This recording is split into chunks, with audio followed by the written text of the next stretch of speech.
Résumé du livre The Coaching Habit de Michael Bungay Stanier. Michael Bungay Stanier est un auteur de plusieurs livres à succès. Dans son livre The Coaching Habit, il partage 7 questions pour développer son leadership. L'ouvrage se découpe en plusieurs parties.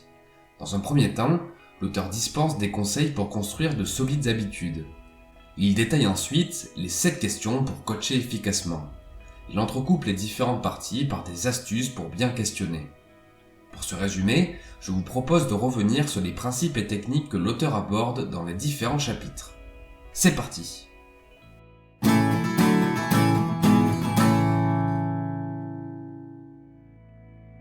Première partie, développer des habitudes.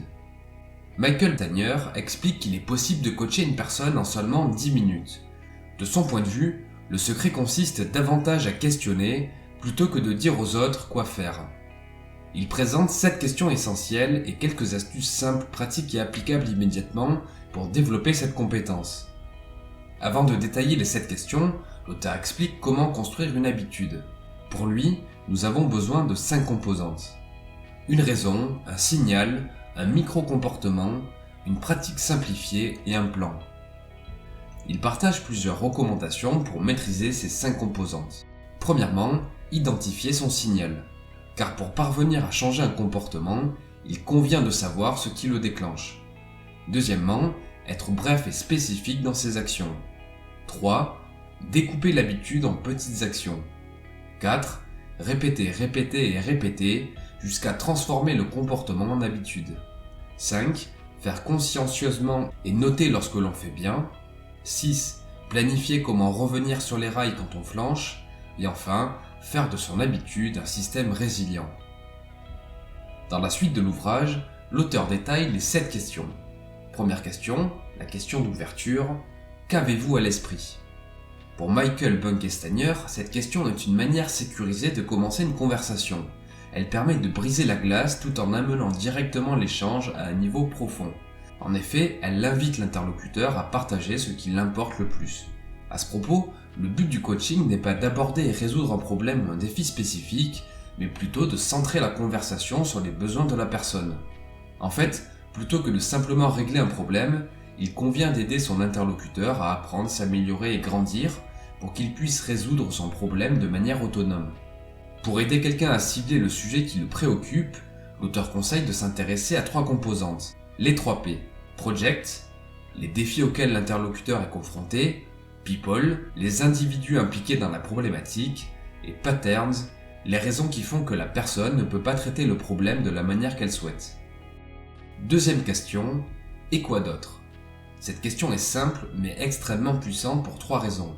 D'une part, elle permet de s'abstenir de parler pour laisser son interlocuteur s'exprimer.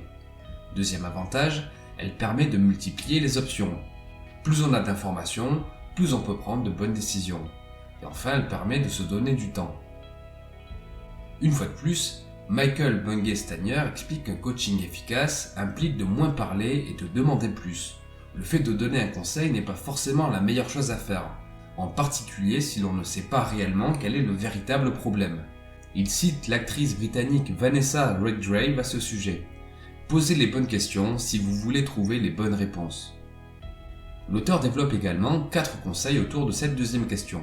Rester curieux et authentique, oser répéter la même interrogation une fois de plus si besoin, reconnaître un succès, c'est-à-dire arrêter l'enquête si l'interlocuteur n'a rien à ajouter, et enfin, passer à la suite quand il est temps. Troisième question, la question ciblée, quel est le vrai défi pour vous ? Cette question évite de ne pas perdre de temps et d'efforts pour résoudre le mauvais problème. D'une part, elle invite l'interlocuteur à se concentrer sur l'enjeu principal de sa problématique. D'autre part, elle permet de contourner la tendance de celui qui la pose à bondir pour résoudre lui-même le problème de l'autre. Enfin, si l'interlocuteur a soulevé plusieurs problèmes ou défis, la question l'invite à en choisir un seul sur lequel se concentrer. L'auteur donne 3 principes en lien avec cette troisième question.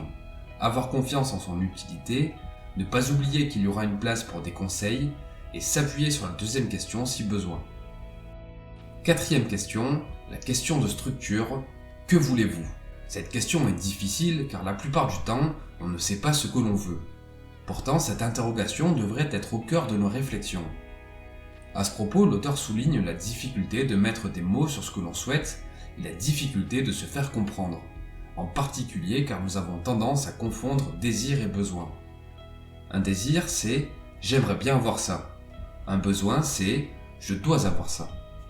Quoi qu'il en soit, la clé est d'identifier le besoin profond derrière la problématique de son interlocuteur. On peut noter que plus un individu se sent en sécurité, plus il aura tendance à se livrer. D'après l'auteur, nous nous appuyons sur 4 facteurs pour déterminer le niveau de risque de chaque situation. Il les schématise par l'acronyme TERA. T pour Tribe. Est-ce que les personnes avec qui j'interagis sont de mon côté? E pour Expectation. Sais-je ce qui va se passer après? R pour Rank. Ai-je une importance dans cette situation? Et A pour Autonomie. Ai-je le choix? Afin d'inciter son interlocuteur à se livrer, il convient de jouer favorablement sur les 4 facteurs TERA. 5e question, la question paresseuse, comment puis-je aider? Cette question a un double avantage. D'une part, elle pousse l'interlocuteur à donner une réponse claire et directe. D'autre part, elle empêche au demandeur de penser qu'il sait mieux que l'autre comment l'aider. On peut noter que le fait de poser cette question est assez effrayant, car les rôles peuvent s'inverser.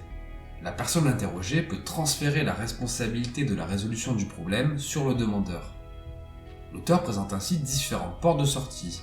Si l'interlocuteur nous sollicite pour l'aider, on peut soit répondre favorablement à sa requête, soit refuser en proposant d'autres options, soit se donner un peu plus de temps pour répondre.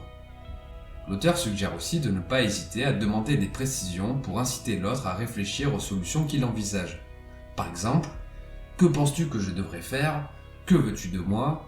Ou alors dire, c'est une bonne option, j'ai quelques idées que je voudrais partager avec toi, mais avant, quelles étaient tes premières pensées?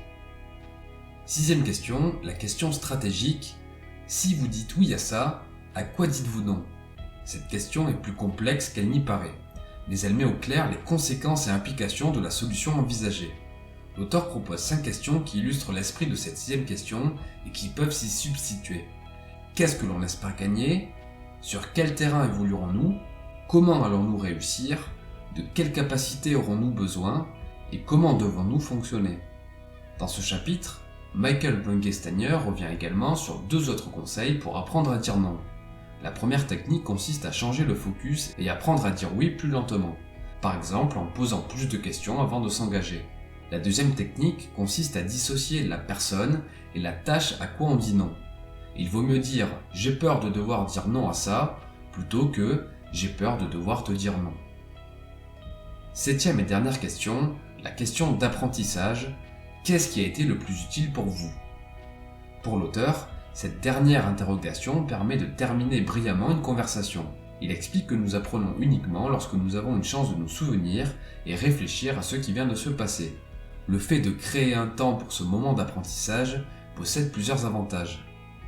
Déterminer si la conversation a été utile, aider la personne à identifier la chose la plus importante à retenir, donner un retour d'expérience et rappeler à son interlocuteur que l'on est utile.